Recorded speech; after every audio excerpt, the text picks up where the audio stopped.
قال الله تعالى في كلامه المجيد والفرقان الحميد يسألك الناس عن الساعة قل إنما علمها عند الله وما يدرك لعلك الساعة تكون قريبا صدق الله مولانا العظيم وصدق رسوله النبي الكريم الآمين قال النبي صلى الله عليه وسلم إن بين يدي الساعة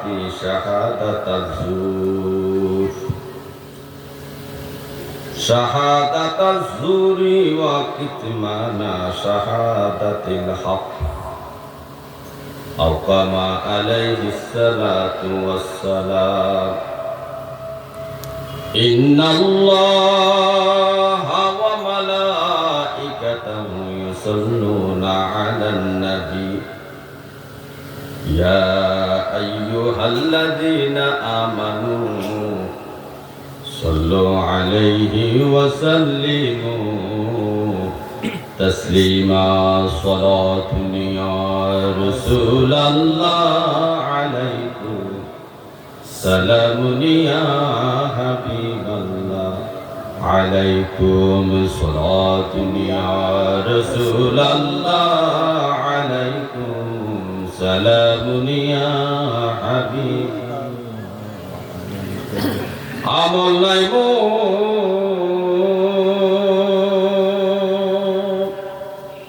পর পারে দেখাইবা আপনার নামের তসবিহ ভরসায় আমার সালাত ইয়া রাসূলুল্লাহ আলাইকুম সালাম ইয়া عليكم صلاة يا رسول الله عليكم سلام يا حبيب اللهم صل على محمد وعلى آل سيدنا محمد وعلى آل سيدنا محمد মায়ার জালে কতর গুনাহ করেছি ক্ষমা ভিক্ষা দাও গো দয়াল মাওলাজি আল্লাহুম্মা সাল্লি আলা মুহাম্মাদ ওয়া আলা আলি সাইয়্যিদিনা মুহাম্মাদ ওয়া আলা আলি সাইয়্যিদিনা মুহাম্মাদ আজরাইলা শিয়ার যেদি নিবে প্রাণ সাড়ে তিন হাত কবর হবে বাসস্থান আল্লাহুম্মা সাল্লি আলা মুহাম্মাদ ওয়া আলা আলি সাইয়্যিদিনা মুহাম্মাদ ওয়া আলা আলি সাইয়্যিদিনা লা ইলাহা ইল্লাল্লাহ লা ইলাহা ইল্লাল্লাহ লা ইলাহা ইল্লাল্লাহ লা ইলাহা ইল্লাল্লাহ লা ইলাহা ইল্লাল্লাহ لا إله إلا الله لا إله إلا الله لا إله إلا الله لا إله إلا الله لا إله إلا الله لا إله إلا الله محمد رسول الله صلى الله عليه وسلم الحمد لله আজ ঐতিহ্যবাহী যুগপুকুরিয়া মাদ্রাসা মসজিদ প্রাঙ্গণে আয়োজিত বার্ষিক বিশাল ওয়াজ ও দোয়ার মাহফিল। উক্ত মাহফিলে যাদের আগমনে আমাদের এই আয়োজন আমাদের গ্রামবাসী করেছেন, ওনারা হলেন জৈনপুরের পাক দরবার শরীফের আলা হযরত সাহেব কিবলা এবং ওনার বড় সাহায্যদার আগমন উপলক্ষে আজকের আমাদের এই আয়োজন। আল্লাহ তাআলা কবুল করুক, বলেন আমিন। উক্ত মাহফিলের সম্মানিত সভাপতি, সহসভাপতি, প্রধান বক্তা হযরত মাওলানা ডক্টর সাইফুল ইসলাম জিহাদি সাহেব, বিশেষ বক্তা হযরত মাওলানা মাসুম বিল্লাহ ইলিয়াস সাহেব এবং হযরত মাওলানা কারি মোহাম্মদ আলী সাহেব, হযরত মাওলানা সেলিম আহমদ সাহেব, হযরত মাওলানা হাফেজ মোহাম্মদ আবুল হোসেন সাহেব এবং মাগরিবের আগে যিনি আলোচনা করেছেন খুব মধুর কণ্ঠের অধিকারী, হয়তো আমরা ওনাকে যথাযথ সম্মান দিতে পারি না। আল্লাহ তাআলা যেন ওনার সম্মান আরও বৃদ্ধি করবেন, আমিন। আমাদের বন্ধুবর হযরত মাওলানা মাসুম বিল্লাহ সাহেব সহ দিগার উলামায়ে কেরাম, সম্মানিত সামিঈনে কেরাম, পর্দানিশী মা ও বোনেরা, আমি আবারও আমার অন্তঃস্থল থেকে আপনাদের জন্য দোয়ার উদ্দেশ্যে সালাম দিচ্ছি। আসসালামু আলাইকুম ওয়া রাহমাতুল্লাহি ওয়া বারাকাতুহু। ওয়া আলাইকুম আসসালাম ওয়া রাহমাতুল্লাহি ওয়া বারাকাতুহু। আমরা জানি এই মাহফিল মূলত এলেম অর্জনের জায়গা। মাহফিল কিসের জায়গা? এলেম অর্জনের জায়গা। মাহফিল কোনো তামাশার জায়গা নয়, কোনো অভিনয় করার জায়গা নয়, কৌতুকের জায়গা নয়, হাসার জায়গা নয়। এটা হলো দ্বীনি এলেমের মজলিস। দ্বীনি এলেমের মজলিসটা হয় জান্নাতের বাগান। আর যেখানে গীবত হয়, সমালোচনা হয়, দলাদলি সৃষ্টি করে, ফিতনা সৃষ্টি করে, ওগুলা কখনো জান্নাতের বাগান হতে পারে না, না, না।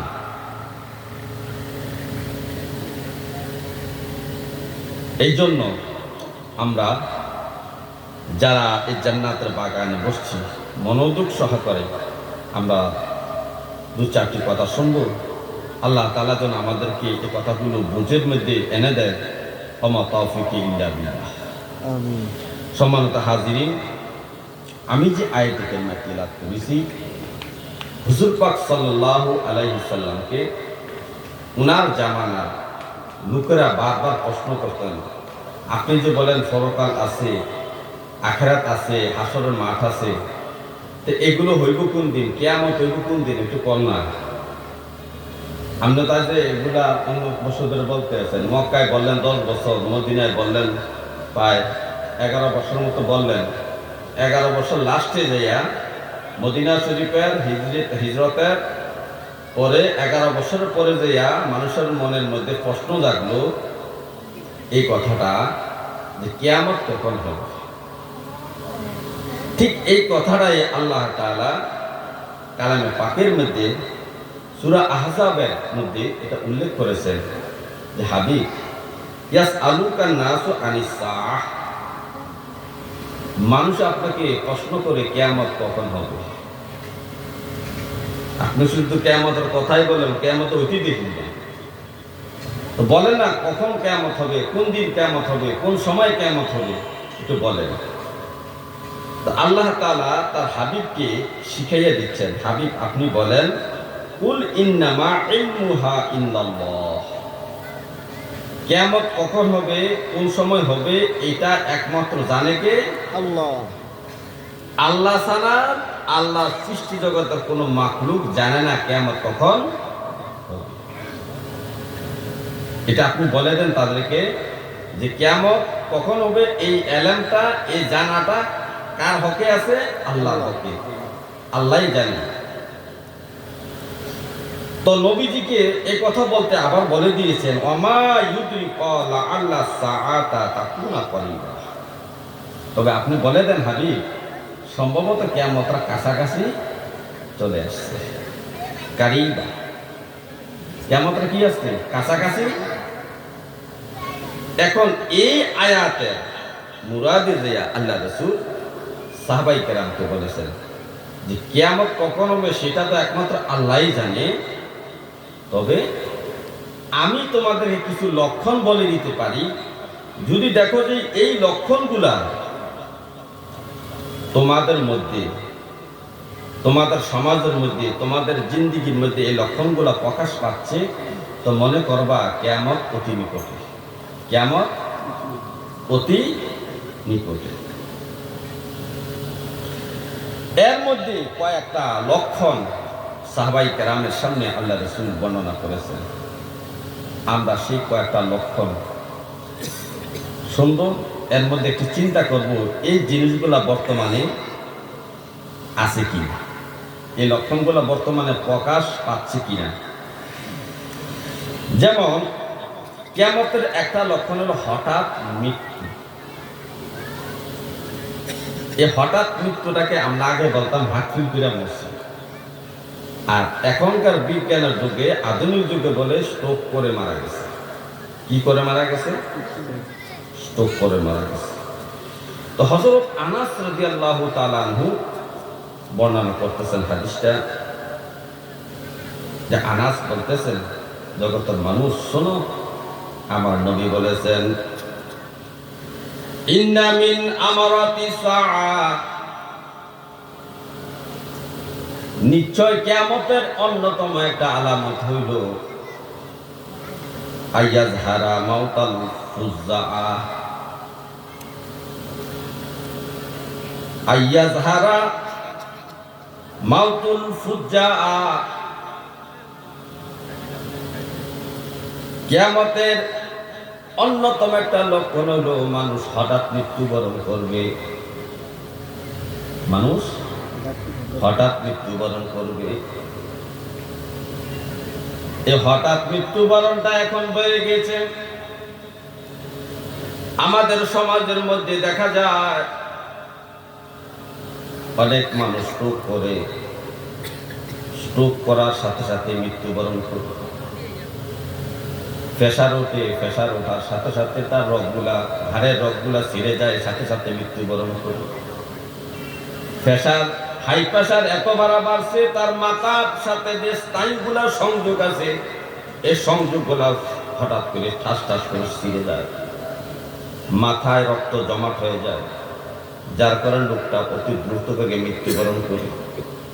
এই লোকটাকে শোয়ানোর সময় পাওয়া যায় না, তালকিনের সময় পাওয়া যায় না, অথচ নবীজি বলেছেন, লাকিরু মাউতা লা ইলাহা ইল্লাল্লাহ, মানুষ যখন মৃত্যুবরণ করার জন্য সাক্রাত শুরু হয়ে যাবে, তখন এই মৃত্যুবরণকারী সাক্রাত চলাকালী এই লোকটার সামনে তোমরা কালমা শরীফের তালিম করো, লা ইলাহা ইল্লাল্লাহ মুহাম্মাদুর রাসূলুল্লাহ সাল্লাল্লাহু আলাইহি ওয়াসাল্লাম। নবীজি বলেছেন 1400 বছর আগে যে মানুষ মৃত্যুবরণ করার আগে তার কিছু লক্ষণ প্রকাশ পাবে, তার সাকরাত শুরু হবে। এই সাকরাতের সময় একটু লং টাইম হবে, অত 10 মিনিট, 15 মিনিট, আধা ঘন্টা, 1 ঘন্টা এরকম সময় হতে পারে সাকরাতের সময়। মৃত্যুবরণ করার আগে তার এইরকম লক্ষণ একটা প্রকাশ পাবে, দেখলে বোঝা যাবে লোকটা মারা যাবে, আর বাঁচবে না।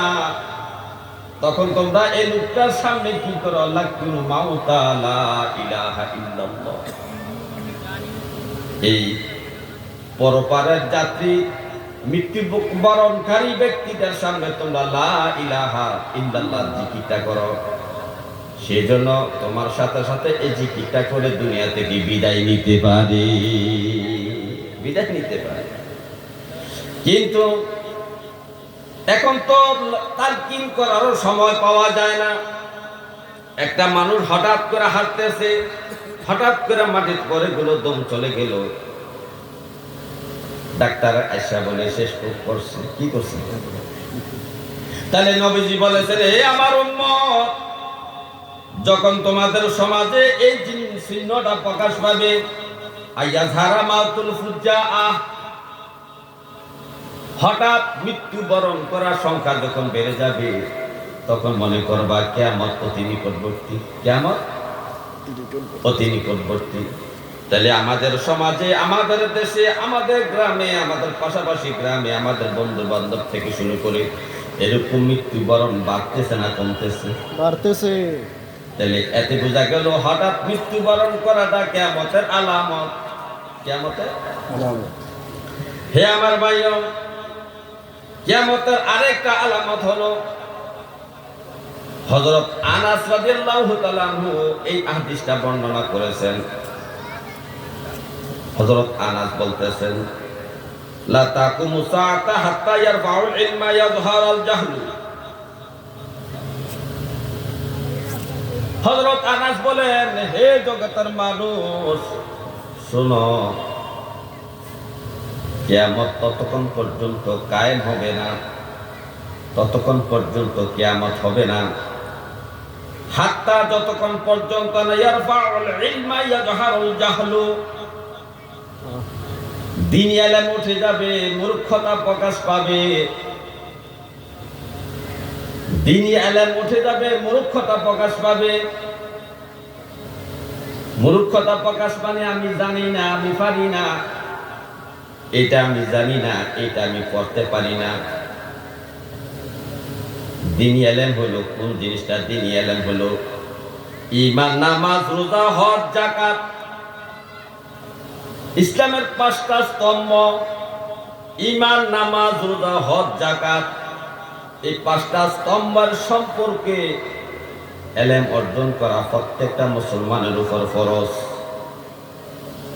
প্রত্যেকটা মুসলমানের উপর ফরজ। এতটুকু ইলম অর্জন করা ফরজ। এরপরে আর মুসলমানের উপর ফরজ ইলম থাকে না, বিশেষ বিশেষ কোনো ব্যক্তির উপর বাকি ফরজটা থাকে। হে আমার ভাইও, আজকের বর্তমান সমাজের মানুষের মধ্যে দেখা যায় ইসলামের পঞ্চবেনা সম্পর্কে জ্ঞান নেই, দ্বীনি ইলমটা নেই। যেমন নামাজ সম্পর্কে যদি আসেন, আজকে নামাজের পড়ার নমুনা দেখলে মনে হয় এটা কি নামাজ পড়তেছে না অভিনয় করতেছে? আমরা আজকে দেখে দেখে নামাজ পড়া শিখছি, অথচ নামাজ দেখে দেখে শিখার বিষয় নয়, নামাজটা একজন আলেমের কাছে শিখতে হবে। কারণ 2 রাকাত নামাজ, এই 2 রাকাত নামাজের মধ্যে 13টা ফরজের আমল হয়, 14টা ওয়াজিবের আমল হয়, অনেকগুলা সুন্নতের আমল হয়। 2 রাকাত নামাজের মধ্যে 13টা ফরজের আমল হয়। এখন আপনি যদি নামাজের মধ্যে কোন কাজটা ফরজ, এই কথা যদি আপনি না জানেন, নামাজটা আপনি কিভাবে পড়বেন? কারণ নামাজের মধ্যে যদি একটা ফরজ ছুটে যায়, নামাজটা আবার দৌড়াইয়া পড়তে হবে নামাজ। কিন্তু 14টা ওয়াজিবের মধ্যে একটা ওয়াজিব যদি ছুটে যায়, সাহু সাজদা দিয়া নামাজটাকে আবার শুদ্ধ করা যাবে। কিন্তু ফরজ ছুটে গেলে নামাজ সাহু সাজদা দিয়া শুদ্ধ করার বিষয় নাই, আবার দৌড়াইয়া নামাজটা পড়তে হবে। এখনকার মুসল্লিরা, এই মুসলমান জানে না নামাজের মধ্যে কয়টা ফরজ, কোন কোন কাজটা ফরজ, কোন কোন অবস্থাটার নাম ওয়াজিব, কোন কোন কাজটা ওয়াজিব, আমরা মুসলিম হইয়া জানি না, ঠিক কিনা বলেন? ঠিক। জানি। এই না জানার কারণে আজকে আমাদের নামাজটা সই শুদ্ধ হচ্ছে না। নামাজ কিন্তু সই শুদ্ধ হচ্ছে না। হে আমার ভাইও, এই 2 রাকাত নামাজ পড়তে গেলে আপনার সূরা ফাতিহা পড়তে হবে, আলহামদু সূরা পড়তে হবে। এই আলহামদু সূরা পড়া ওয়াজিব। আলহামদু সূরার পরে আরেকটা সূরা পড়া বা কোরআনের যে কোনো আয়াত পড়া ওয়াজিব। এখন আপনি আলহামদু সূরা আগে না পড়িয়া আরেকটা সূরা পড়ে ফেললেন, এরপরে আলহামদু সূরা পড়লেন, নামাজ হইল? নামাজ ওয়াজিব তার হয়ে গেছে, সাজদা দিতে হবে। নামাজ শুদ্ধ করতে হলে কি করতে হবে? সাজদা দিতে হবে। তাহলে আপনি যে যদি না জানেন যে আলহামদু সূরা পড়া প্রথম কি, এরপরে সূরা পড়া কি, এটা যদি আপনি না জানেন তাহলে তো উল্টা পাল্টা করে ফেলবেন। আলহামদু সূরা না পড়ে সূরা নাস পড়া শুরু করবেন। তারপরে নামাজের মধ্যে রুকুর মধ্যে দেরি করা ওয়াজিব। আর আমাদের রুকুর যে নমুনা, রুকু করতে দেরি, মাথা উঠাইতে দেরি করে না, সোজা হইও দাঁড়ায় না, সাথে সাথে সাজদা চলে যায়। অথচ রুকুর মধ্যে দেরি করা ওয়াজিব, রুকু থেকে দাঁড়াইয়া দেরি করা ওয়াজিব। সামি আল্লাহু লিমান হামিদা, এই কথাটা বলিয়া দাঁড়াইয়া দেরি করা দোয়া ওয়াজিব। এখানে দোয়া আছে, হামদান কাসিরান তাইয়িবান মুবারাকান ফিহি। এই দোয়াটা আপনি পড়তে পারেন। এই দোয়াটা পড়তে পড়তে যতটুকু সময় লাগে ততটুকু পর্যন্ত দাঁড়াইয়া থাকা প্রত্যেকটা মুসলিমের জন্য ওয়াজিব। তা আমি তো জানি না, এটাকে আমরা জানি না। আবার আপনি সাজদায় গেলেন, সাজদার মধ্যে একটু দেরি করা ওয়াজিব। নিম্নে 3 তাসবিহ পরিমাণ আপনাকে অপেক্ষা করতে হবে। সুবহানা রাব্বিয়াল আলা, এটা 3 তাসবিহ পরিমাণ আপনি লিড করতে হবে এবং পড়তে হবে। এখন আপনি সাজদায় গেলেন আর মাথা উঠাইলেন, আবার গেলেন আবার উঠাইলেন, ওয়াজিব তরফ হইল। এই ওয়াজিব তরফ হওয়ার কারণে আপনার নামাজটা শুদ্ধ হইল না। সাজদা দিয়ে নামাজটা শুদ্ধ করতে হবে। এরপর আবার 2 সাজদার মাঝেও একটা দোয়া আছে। হে আমার ভাইও, এই যে আমরা নামাজের ওয়াজিব গুলা জানি না, নামাজের ফরজ জানি না, এই না জানার কারণে আমাদের নামাজের শুদ্ধ হচ্ছে না। আত্তাহিয়াতু পড়া নামাজের মধ্যে ওয়াজিব। আজকে যারা আত্তাহিয়াতু পড়তে পারেন না তাদের নামাজের কি অবস্থা? দোয়ায়ে কুনুত পড়া ওয়াজিব। ভিতর নামাজে দোয়ায়ে কুনুত পড়া ওয়াজিব। যদি আপনি দোয়ায়ে কুনুত না পড়েন কিভাবে 3 রাকাত ভিতর নামাজ পড়বেন? এই জন্য নবীজি বলছে, এই আমার উম্মত, তালাবুল ইলমি ফরিদাতুন আলা কুল্লি মুসলিম। হে আমার উম্মত, প্রত্যেকটা মুসলমান নরনারীর উপর শরীয়তের যেটুকু ইলম অর্জন করলে ঈমান, নামাজ, রোজা, হজ, যাকাত শুদ্ধভাবে আদায় করা যাবে, ততটুকু ইলম অর্জন করা প্রত্যেকটা নরনারীর উপর ফরজ করা হয়েছে। ফরজ করা। তাহলে আজকে আমাদের অবস্থাটা দেখেন। আগেকার যুগের মুসলমানরা নামাজের ফরজ গুলা জানতো, নামাজের ওয়াজিব গুলা জানতো, নামাজের সুন্নত গুলা জানতো। এইগুলা জানিয়া সুন্দর করে নামাজ আদায় করত। আজকে আমাদের মুসলিমদের মধ্যে শতকরা 95% মুসলমান নামাজের মধ্যে কয়টা ফরজ, কয়টা ওয়াজিব, কয়টা সুন্নত আছে কিছুই নামাজ দেখে দেখে পড়া শিখছে। নামাজ দেখে দেখে পড়া শিখছে। তাহলে দিনী ইলম উঠে গেছে কিনা বলেন? এটাই তো দিনী ইলম,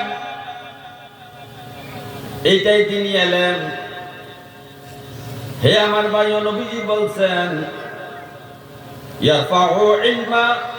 ইয়ারফা'আল ইলমু ওয়া ইয়াজহারাল জাহলু। যখন দিনী ইলম উঠে যাবে, মূর্খতা প্রকাশ পাবে, মনে করবা কিয়ামত অতি নিকটবর্তী হয়ে গেছে। এই মুসলমান ওযুর মধ্যে করা ফরজ জানে না, এটা তো দিনই এলেন। আপনি অজু করতেছেন, অজু করতে যাইয়া যদি 4টা ফরজের মধ্যে একটা ফরজ যদি আদায় না হয়, অজু হবে? তাহলে আমরা মুসলমান তো অজু করি ঠিক, কিন্তু অজুর মধ্যে কয়টা ফরজ তাও জানি না, অজুর মধ্যে কয়টা সুন্নত আছে তাও জানি না। এই যে আমরা জানাজার নামাজ পড়ি, এই জানাজার নামাজের মধ্যে 2টা ফরজ আছে। কয়টা ফরজ? দেখে আগে জানতেন? এটা জানতেন আপনারা? কারা কারা জানতেন? হাত তুলে দেখেন তো। জানাজার 2টা ফরজ আমরা জানতাম আগে। তাহলে একজন মানুষের হাত তোলা সম্ভব হলো না, অথচ জানাজার নামাজ মাসে 2-1টা আমরা পড়ি। জানাজার নামাজের 2টা ফরজ হলো 4টা তাকবীর দেওয়া ফরজ। 1 নাম্বার দাঁড়াইয়া জানাজার নামাজ পড়া ফরজ, কাতার সোজা করে সবাই দাঁড়াইতে হবে। এই দাঁড়াইয়া নামাজ পড়া ফরজ, 4টা তাকবীর ফরজ। হে আমার ভাই, ও আজকে জানাজার নামাজের 2টা ফরজ তাও আমরা জানি না। তায়াম্মুমের 3 ফরজ সম্পর্কে আমাদের জ্ঞান নাই। গোসলের মধ্যে 3টা ফরজ আছে। এই গোসলের 3টা ফরজ যদি সঠিকভাবে আদায় না হয়, ফরজ গোসল হবে না। ফরজ গোসল তাহলে আমরা কত দিকটা জানি না দেখেন। তারপর আমরা আত্তাহিয়াত পড়তে পারি না, দুরূদ শরীফ পড়তে পারি না, দোয়া মাসুরা পড়তে জানি না, সানা পড়তে জানি না, এবং রুকুর মধ্যে যাইয়া সুবহানা রাব্বিয়াল আযীম বলতে হয়, শুদ্ধ করে বলতে হবে। নামাজ ভঙ্গের 20টা কারণের মধ্যে একটা সর্বপ্রথম কারণটা হলো নামাজের তেলাওয়াত শুদ্ধ করা, কোরআন এবং তাসবিহ তাহলিল দোয়া দুরূদগুলো অশুদ্ধ উচ্চারণ করা হলো নামাজ ভঙ্গের কারণ। এখন আমাদের মুরব্বীরা জিজ্ঞাসা করেন, রুকু যে কি করেন? তবে সুবহানা রাব্বিল আযীম। সুবহানা রাব্বিল আযীম কি? এটা হইছে সুবহানা রাব্বিয়াল। রব্বিয়াল আর রব্বিল এক কথা। তো কোনটা সত্য? হাদিসেরটা সত্য না আপনি আমার পড়াটা সত্য? হাদিসেরটা সত্য। তা হাদিসে লেখা আছে সুবহানা রাব্বিয়াল আযীম, আর আপনি বললেন সুবহানা রাব্বিল আযীম। হাদিসের মধ্যে আছে সুবহানা রাব্বিয়াল আলা, আপনি বললেন সুবহানা রাব্বিল আলা। তাহলে আমরা এই দোয়াগুলা জানি না, পড়তে পারি না, মানে এই ইলমটা আমাদের কাছ থেকে চলে গেছে। দোয়ায় কুনুত পারে না, সূরা কেরাত গুলো পড়তে পারে না, যারাও পারে অশুদ্ধ করে, ভুল করে, উচ্চারণে ভুল। আরে মদ গুনার ভুল তো ভুল, একটা সাধারণ ভুল, কিন্তু লফজের মধ্যে যদি উচ্চারণে ভুল করেন, এই ভুল আল্লাহ কেমনে কবুল করবে আপনি বলেন?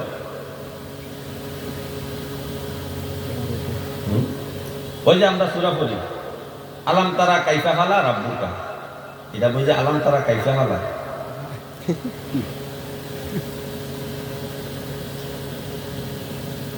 এই যে ভুল পড়তেছি, এই যে ভুল পড়তেছি, এক তো ভুল। আর যদি যারা জানে না, তারা কি দিনই এলাম থেকে দূরে সরে রয়েছে না? তো নবীজির কথা সত্য কিনা? এই দিনই এলামটা যে উঠে গেছে আমাদের কাছ থেকে, সত্য কিনা? হে আমার ভাইও, আজকে যারা কুরবানি দেয়, কুরবানের নিয়ম সম্পর্কে অভিজ্ঞতা নাই। নিয়ম সম্পর্কে, কুরবানি হলো জীবিত মানুষের উপর ওয়াজিব। কার উপর ওয়াজিব? জীবিত মানুষের উপর ওয়াজিব।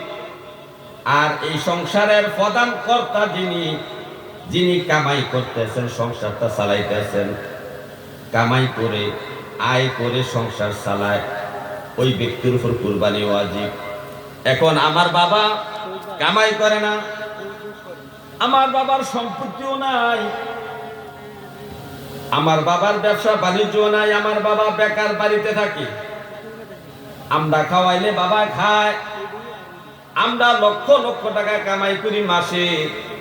এখন কুরবানি ওয়াজিব হইল সন্তানের উপর, বাবার উপর কুরবানি ওয়াজিব নয়। কিন্তু আমরা বল করি ভাইও, এই দিন এলেম না থাকার কারণে ভুলটা করে সন্তানের নাম পক্ষ থেকে কুরবানি না দিয়া ওয়াজিব আমল না কইরা বাবার পক্ষ থেকে কুরবানি দেওয়া হয়। আমি বললাম কেন আপনার বাবার পক্ষ থেকে কুরবানি দিবেন? তো আমার বাবার জীবিত আছে এই জন্য। আমি বললাম আপনার বাবার উপর কুরবানি ওয়াজিব হয় নাই, ওয়াজিব হয়েছে আপনার উপর। আপনি লক্ষ লক্ষ টাকা কামাই করেন, ওয়াজিবের কুরবানির ওয়াজিব হওয়ার যে শর্ত আছে এই শর্ত আপনার মধ্যে পাওয়া যায়, আপনার বাবার মধ্যে এই শর্ত পাওয়া যায় না। হে আমার ভাইও, রোজার মাইতো আমাদের জানা নাই। রোজা রাখছে একটা মানুষ, হঠাৎ করে ভুল ক্রমে এক গ্লাস পানি টান দিয়া খাইয়ে ফেলাইছে। এক গ্লাস পানি, সে মনে মনে ফতুয়া দিতেছে রোজাটা ভেঙে গেছে। রোজা কি এটা? ফরজ রোজা রে বাবা, ফরজ রোজা। রমজান মাসের একটা রোজার ওজন কতটুকু শুনেন? আপনি যদি 11 মাস 29 দিন পর্যন্ত যদি নফল রোজা রাখেন, অথবা আরো কম রাখতেন, কারণ 12 মাস রোজা রাখা জানা কিছু নিষিদ্ধ দিন আছে না, নিষিদ্ধ দিন আছে।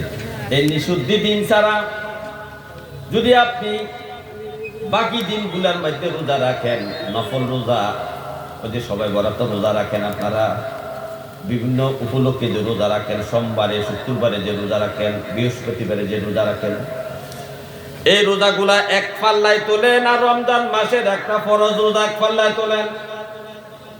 আপনার এই 12 মাসের নফল রোজা রমজান মাসের একটা রোজার কাছেও আসবে না। রমজানের রোজার দাম কত দেখছেন? আপনি রমজান মাসে আপনি ভুল ক্রমে পানি খাইয়ে ফেলাইছেন, অথচ রোজা আপনার উপর ফরজ। আপনি একটু পানি খাওয়ার কারণে মনে করছেন রোজা বাইরে গেছে, আপনি বাড়িতে যা ডাড়ে ভাত খাইতেছেন, এদিকে হইল? আপনি হয়তো জানেন না, ভুল করেছেন। যখন আপনি খেয়াল আসছে যে আমি রোজা রয়েছি, সাথে সাথে পানিখানা বন্ধ করে দিবেন। বন্ধ করে দিয়ে ইফতারি পর্যন্ত আপনি উপবাস থাকবেন। পুরাটাই রোজা আপনার আল্লাহ কবুল করে নিবে। এটা আপনি জানেন না মাসলা, যার কারণে আপনি একটু পানি খাইছেন আর দিনের বেলা রোজা ভাঙ্গা 3 বেলা খানা শুরু করছেন। তো রোজার সম্পর্কে আমাদের মাসলা জানা নাই। আবার সেহরির সময় যদি সেহরি না খাইতে পারে, অনেকে মনে করে রোজা হবে না। না না না, এই দিনই এলেম আমাদের মধ্য থেকে উঠে গেছে, এটা তো মুসলমানের জানার দরকার ছিল। সেহরি খাওয়া হলো সুন্নত। সেহরি যদি কেউ না খায় রোজা হয়ে যাবে। সেহরির জন্য রোজা আটকায় থাকে না, ইফতারের জন্য রোজা আটকায় থাকে না। রোজা হইল ফরজ, ইফতারি হইল সুন্নত, সেহরি হইল সুন্নত। সুন্নতের জন্য ফরজ আমল আটকায় থাকে না, এটা আমাদের মুসলমানদের জানা দরকার ছিল।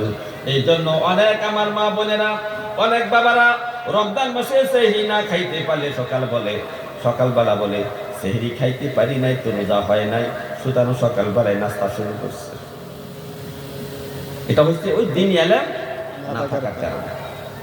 তাহলে নবীজি বলছেন যে তারাবির জন্য রোজা আটকায় থাকে না। তারাবি হলো সুন্নাত। তারাবি কি? তারাবি না পড়লে কি রোজা আটকায় থাকবো? আপনি তারাবি পড়েন নাই, আপনি বড় সওয়াবের থেকে আপনি বঞ্চিত হইলেন। নবীর সুন্নতের আমল থেকে আপনি বঞ্চিত হলেন। আরে নবীর সাফায়াত পাইতে হইলে, হাসরের মাঠে নবীর সুপারিশ পাইতে হইলে নবীর সুন্নতের আমল বেশি বেশি করতে হবে। নবীর সুন্নতের আমল আপনি ছেড়ে দিলে নবীর সাফায়াত থেকে আপনার বঞ্চিত হওয়ার সংখ্যা আছে। এই জন্য সুন্নতের জন্য তো ফরজ ছাড়তে পারেন না আপনি। এই যে আমাদের দিন এলেম নাই, না থাকার কারণে আমাদের কি অবস্থা এখন সমাজের মধ্যে দেখেন। আকিকা দেওয়ার বিষয় বলে হুজুর অমুকে কইছে আকিকার গোশত খাওয়া যাবে না, মা বাবা খাইতে পারবে না। আমি বললাম কে বলছে? অমুক বাড়ির অমুক মহিলাই বলছে, অমুক বাড়ির অমুক বেটাই বলছে। আমি বললাম কোন আলেম আপনাকে বলছে কিনা বাবা যে আকিকার গোশত মা বাবা খাইতে পারবে না, যার পক্ষ থেকে আকিকা দেওয়া হয় সে খাইতে পারবে না, এমন কথা কোন আলেমে বলছে কিনা কোন? তাহলে আপনি কেন তার কথা বিশ্বাস করলেন? অথচ সাধারণ একটা আকিকার মাসলাও মুসলমান সমাজে জানা নাই। মুসলমান সমাজে জানা নাই। হে আমার ভাইও, নবীজি এই কথাটাই বলেছেন, হাত্তা ইয়ারফাউল ইলমা ইয়াজহারাল জাহলু। ও আমার উম্মত, যখন দেখবা নামাজ, রোজা, হজ, যাকাত, পর্দা, পশিদা, হালাল, হারাম, সাধারণ সাধারণ ইবাদত যে আমার বান্দারা করে, এই সাধারণ ইবাদতের বিষয়ে যাদের জ্ঞান নাই, এই জ্ঞানটা না থাকাটাই মানে দিন আলেমটা উঠে গেছে আর মূর্খতা প্রকাশ পাইছে। যার কারণে যার যার ইচ্ছা মতো সাজদা করতেছে, যার মনে যেভাবে রুকু করতেছে, যার মনে যেভাবে দাঁড়াইতেছে, যার মনে যেভাবে সে ইবাদত করতেছে, অথচ এই সমস্ত ইবাদত আমার নবীর মতো হয় না। নবীজির মতো ইবাদত না হলে আপনার ইবাদত কবুল হবে না। নবী হইল আমাদের মডেল, উসওয়াতুল হাসানা। নবী আমাদের স্যাম্পল। আপনি যখন দর্জির দোকানে একটা পাঞ্জাবি বানার জন্য দিলেন, আপনার ছেলের জন্য একটা পাঞ্জাবি নিয়ে বলছেন, টেইলার সাহেব এই যে এটার পকেট এদিকে আছে, এই পকেটটার মধ্যে একটা ডিজাইন দিবেন, হাতের মধ্যে একটা ডিজাইন দিবেন, কলারের মধ্যে একটা ডিজাইন দিবেন। দেখছি নি পাঞ্জাবিটা? টেইলার সাহেবকে দেখছি। তো টেইলার সাহেবের সুন্দর করে ছবিও তুলে রাখছে, আবার মাপটাও লিখা রাখছে। এর এক সপ্তাহ পরে আপনি গেছেন টেইলারের দোকানে পাঞ্জাবি আনার জন্য, যাইয়া দেখেন পকেট দিছে বামি দিয়া, মানে ডাইনি দিয়া, দেওয়ার কথা বামি দিয়া দিছে, কোন দিক দিয়া? ডাইনি দিয়া। যে নকশার কথা কইছে, নকশার কিচ্ছু না, সাধারণ একটা পকেট লাগাইছে। হাতের মধ্যে কইছেন মাপ কবজি পর্যন্ত, এবারে হাতের মাপ এনে দিছে আঙ্গুলের মাথা পর্যন্ত। আপনার যে ডিজাইনটা দেখাইছিলেন, এই ডিজাইন মতো পাঞ্জাবি হয়েছে, এটা আপনি আনবেন নি না টেইলার দোকানে ফালাই দিয়ে দিবেন? হ্যাঁ, না টেইলারের দোকানে ফালাইলে তো কইবে যে ঠিক করো, হ্যাঁ তো খুললে হইলে অত ঠিক করতে পারবে। কিন্তু আপনার নামাজটা যদি নবীর নামাজের মতো না হয়, আপনার কি তখন কইবেটা ঠিক রাইও?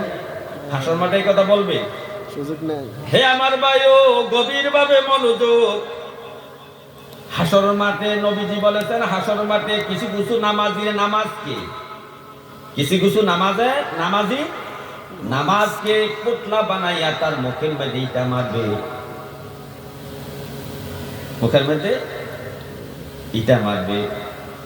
ফেরেশতারা বলবে, রে আল্লাহর নাফরমান বান্দা, 30-40 বছর নামাজ পড়লি, আমার নবীর মতো একটা নামাজও হইল না। নে তোর নামাজ শিখা, তোর নামাজ তুই লইয়া যা। এখন আপনি ওই সময় আপনার মুখে ইটা মারলে নামাজ তো আর শুদ্ধ করতে পারবেন না। কিন্তু দুনিয়ার টেইলারকে যদি আপনি পাঞ্জাবি অর্ডার দেন, পাঞ্জাবি ভুল হইল শুদ্ধ করার ব্যবস্থা আছে, ঠিক করার ব্যবস্থা আছে, কিন্তু পরকালে নামাজ আর শুদ্ধ করার ব্যবস্থা। এই জন্য বলছে, হে আমার বান্দারা, আমার নবীর অনুসরণ করো, নবীর অনুকরণ করো। নবী কিভাবে সাজদা দিয়েছে, নবী কিভাবে রুকু করেছে, নবী কিভাবে আত্তাহিয়াতু পড়েছে, নবী কিভাবে দুরূদ শরীফ পড়েছে, নবী কিভাবে দোয়া মাসুরা পড়েছে, নবী কিভাবে সালাম ফিরাইছে, নবী কিভাবে দোয়া কুনুত পড়েছে, নবী কিভাবে ভিতর নামাজ পড়েছে, নবী কিভাবে